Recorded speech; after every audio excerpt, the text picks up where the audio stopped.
Bien-aimés, nous sommes très contents de vous savoir si nombreux à travers le monde, dans les réseaux sociaux, via toutes les structures, les plateformes des réseaux sociaux. Et aujourd'hui, je suis là, c'est votre frère et c'est Pasteur Guilan Kassenia. Je suis là pour m'entretenir avec vous pour quelques minutes. Dieu a déposé dans mon cœur un message particulier que je t'apporte.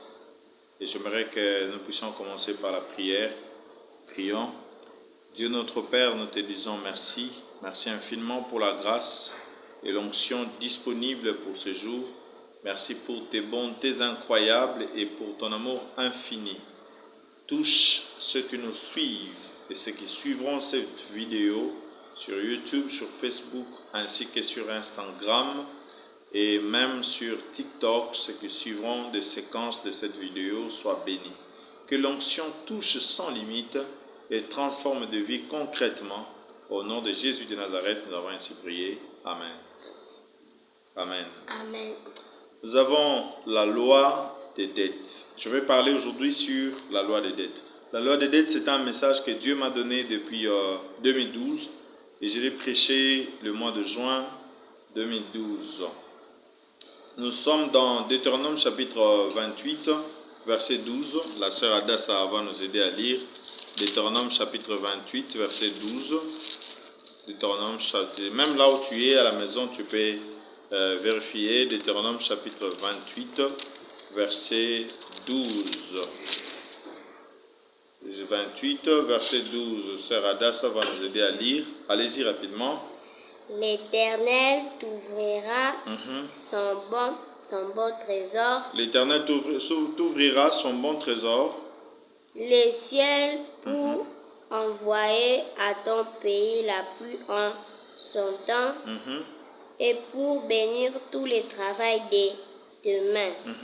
Tu prêteras à beaucoup de nations et tu n'emprunteras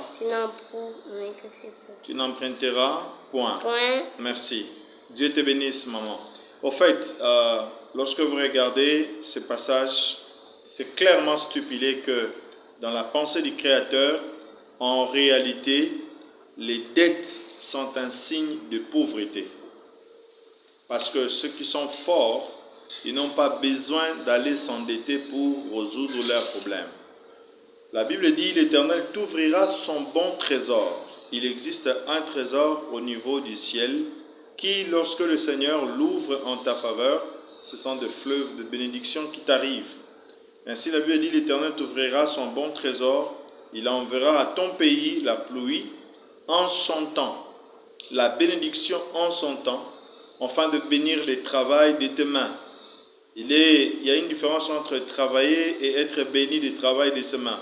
Il y a des gens qui travaillent, mais qui ne jouissent pas d'une bénédiction de ce travail-là. C'est un travail qui n'arrive pas à les prendre en charge, c'est un travail qui ne les rend pas heureux, c'est un travail qui ne les facilite pas la tâche. Tout en travaillant, mais ils vivent comme des esclaves. Tout en travaillant, ils vivent comme des mendiants, des personnes qui souffrent, ainsi de suite. Et ici, je voulais parler sur la loi, sur les dettes. Les dettes, la Bible dit, tu prêteras à beaucoup de nations et tu n'emprunteras pas. Matthieu chapitre 28, versets 23 à 25, Sœur Adassa va nous trouver. Matthieu chapitre 28, chapitre 18 plutôt. Matthieu 18, Matthieu chapitre 18, le verset 23 à 25. On va les retrouver rapidement et puis notre sœur va nous aider à lire.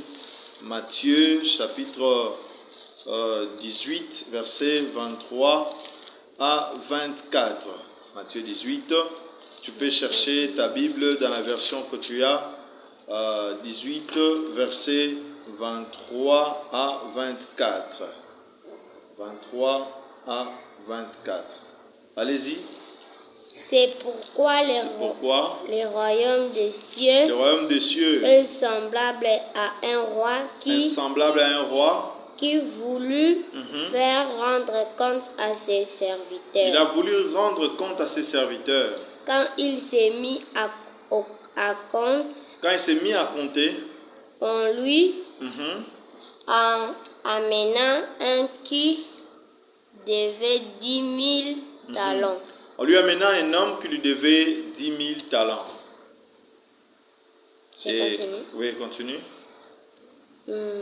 Et comme il n'avait pas de quoi payer, son maître ordonna qu'il soit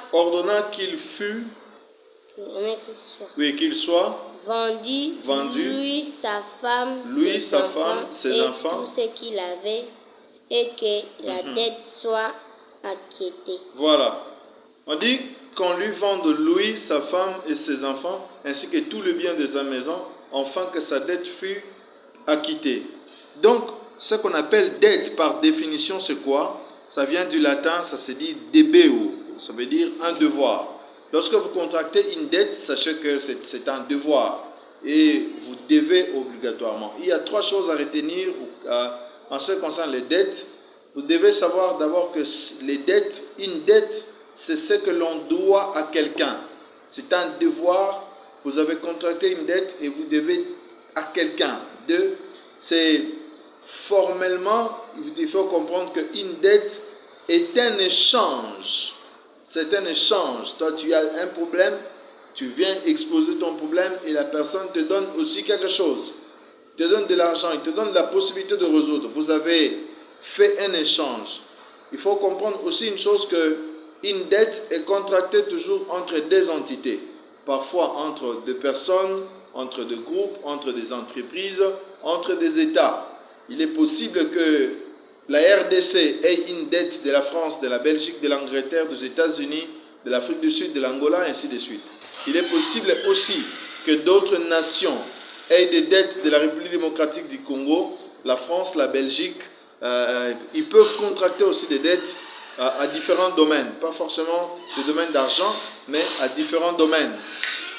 Là, c'est très important à les retenir. 4e chose que nous devons comprendre, qu'une dette, une fois que c'est déjà contracté, elle devient obligatoire.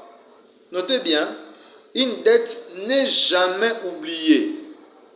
Une dette n'est jamais oubliée. Quand vous avez la dette de quelqu'un, ça peut avoir fait autant d'années, mais cette dette-là va demeurer et ne sera jamais oubliée. Si la dette pouvait être oubliée, Dieu allait commencer d'abord lui-même par oublier la dette que l'homme avait contractée auprès du diable. Mais Dieu n'a pas oublié cette dette. Il a voulu faire payer cette dette au travers son Fils mort sur la croix pour le salut de quiconque. Une deuxième chose que nous devons retenir en ce qui concerne les dettes, c'est qu'une dette finit toujours par être payée, tantôt d'une manière, tantôt d'une autre. Quand tu me suis, essaye d'évaluer combien de personnes ont tes dettes, et toi aussi à qui tu as des dettes, que tu as contracté des dettes auxquelles tu dois totalement te débarrasser. Plusieurs personnes n'arrivent pas à évoluer à cause des dettes. Parfois des dettes spirituelles, je vais en parler, mais aussi des dettes physiques. Ici, je parle de dettes dans tous les sens, de dettes physiques et de dettes spirituelles, mélangeant entre les deux. Les dettes font appel à la notion de pauvreté, comme je l'ai dit, parce que celui qui en a ne va pas emprunter. Au contraire, c'est lui qui sera en train de prêter à d'autres personnes. Voici la pensée exacte de Dieu. Dieu voudrait que nous ne soyons pas des gens qui vont chercher des secours, des emprunts, mais nous soyons des pourvoyeurs des emprunts à d'autres personnes. Il existe quelques sortes de dettes. Je parle de dettes directes et de dettes indirectes. Les dettes directes sont des dettes contractées seules avec toute sa conscience. Les dettes directes sont des dettes que toi-même, tu as contractées avec toute ta conscience. Ça peut être des dettes financières, ça peut être des dettes de biens, ça peut être aussi des dettes de sorcellerie. Quelqu'un qui s'engage dans la sorcellerie, consciemment, il participe à une ristourne de sorcellerie. Ainsi, cette personne, aussitôt qu'il a déjà assisté à une ristourne de la sorcellerie, il devient automatiquement un contracteur de dettes conscient. Ça, ce sont des dettes directes. Ce sont des dettes contractées seules avec toute sa conscience. 2. Les dettes indirectes. Les dettes indirectes, ce sont des dettes contractées soit par une personne, mais en votre nom. Ça peut être quelqu'un dans votre famille. Il a pris des engagements. Lorsque vous lisez Ézéchiel chapitre 17, à partir du verset 11, vous allez voir comment est-ce que le roi a pris des engagements et ces engagements-là, ça a touché tout le peuple. Ainsi, il a soumis toute une nation dans l'abaissement, dans une pauvreté sans fin, jusqu'à ce que toute la famille ne savait pas évoluer à cause des dettes contractées par cet homme. Merci. Laissez la porte ouverte, s'il vous plaît. Ouvrez la porte. Merci. Rapidement, ouvrez la porte. Que Dieu vous bénisse. Soyez bénis où que vous nous suivez. Sachez que nous avons des dettes spirituelles et des dettes physiques. Je disais, les dettes indirectes, ce sont des dettes qui ont été contractées par d'autres personnes. Nous sommes dans 2 Rois chapitre 4. Sœur Ada, ça va nous aider à lire. 2 Rois chapitre 4, le verset 1 à 2. Chapitre 4, jusqu'à... Merci à vous tous qui nous suivez. Je disais que nous allons lire 2 Rois, chapitre 4, versets 1 à 2. Allez-y rapidement, maman. Une femme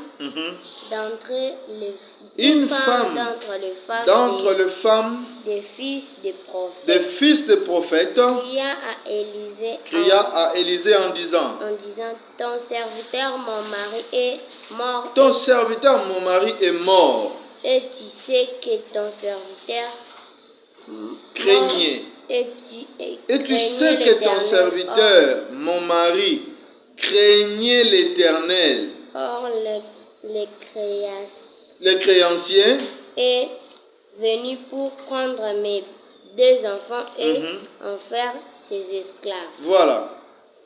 Et les créanciers sont venus. Lorsque vous lisez le verset 2, il est écrit, Élisée lui dit que puis-je faire pour toi? Dis-moi qu'as-tu à la maison?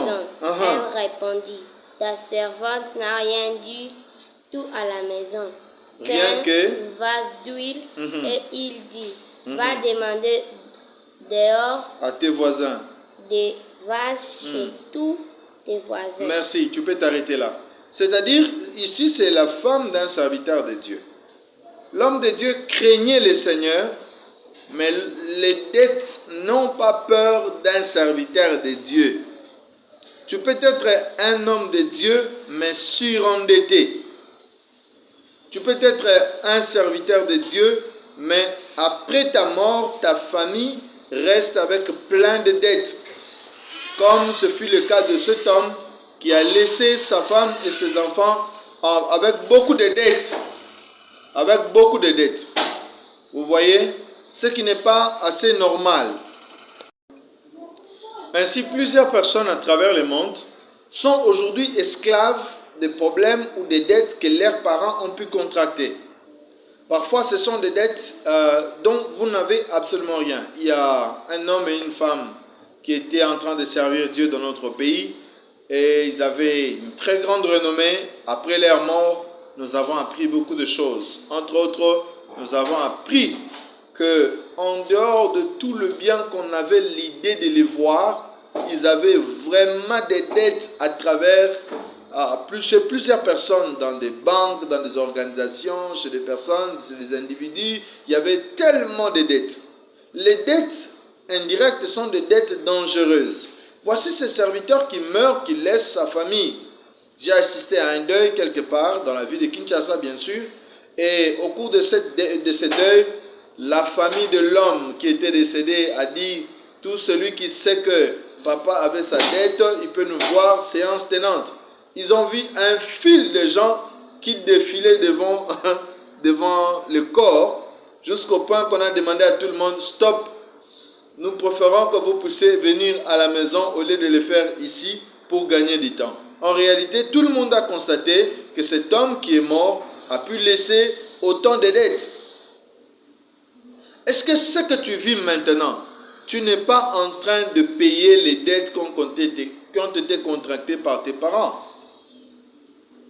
est-ce que toutes les difficultés, les célibats que vous avez, n'est-ce pas des problèmes de dette spirituelle? Il y a parfois, lorsqu'on contracte, il y a dans la Bible l'histoire de cette femme. Pour aujourd'hui, je vais m'arrêter là parce que je dois aller à l'ordination d'un pasteur où je vais officier tout à l'heure. Je disais, dans la Bible, on parle de l'histoire de quelqu'un, d'une personne, plutôt de deux femmes, de deux femmes qui se sont engagées dans des dettes comme pas possible. C'est qu'ils avaient chacun un fils. La première femme a proposé qu'on bouffe d'abord le fils de l'autre femme. C'était deux femmes en Israël. Ils ont cuit le fils et ils l'ont mangé. Après l'avoir mangé, écoute ce qui se passe. Quand l'autre femme dit aussi, hier nous avons mangé mon fils, maintenant donne aussi ton fils pour que nous puissions les préparer et les manger. Cette femme a refusé. Ces deux femmes avaient une ristourne, ce qu'on appelle en lingala, l'ikelemba, de sorciers. Après avoir bouffé le fils de la femme, il a fallu bouffer aussi l'autre enfant. Mais comme elle résistait, il y a beaucoup de personnes comme ça. Les malheurs et les difficultés que vous vivez dans votre famille sont des conséquences des ristournes diaboliques, sorcelleriques, que votre tante s'était engagée, que votre père ou votre mère s'était engagé, ou encore vos oncles s'étaient engagés, ou encore vous-même. À cause de la gloire, des richesses et beaucoup de choses, plusieurs personnes sont prêtes à faire de n'importe quoi. Et quand ils font de n'importe quoi, parfois ils vont même chez les diables pour contracter des engagements. Et ces engagements-là, les lient, ça devient un devoir.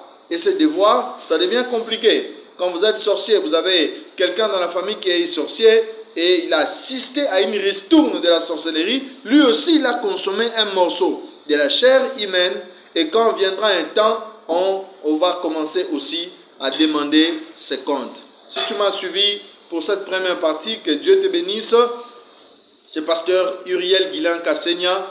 Mon numéro reste le plus 243 89 32 26 726. Je vais répéter, plus 243 89 32 26 726, ou encore écrivez-nous ou appelez-nous sur WhatsApp au plus 243 81 51 25 785. Dieu vous bénisse au nom de Jésus. Je pourrais faire la deuxième partie de cet enseignement, je crois, si pas ce soir, demain matin. Que Dieu vous bénisse.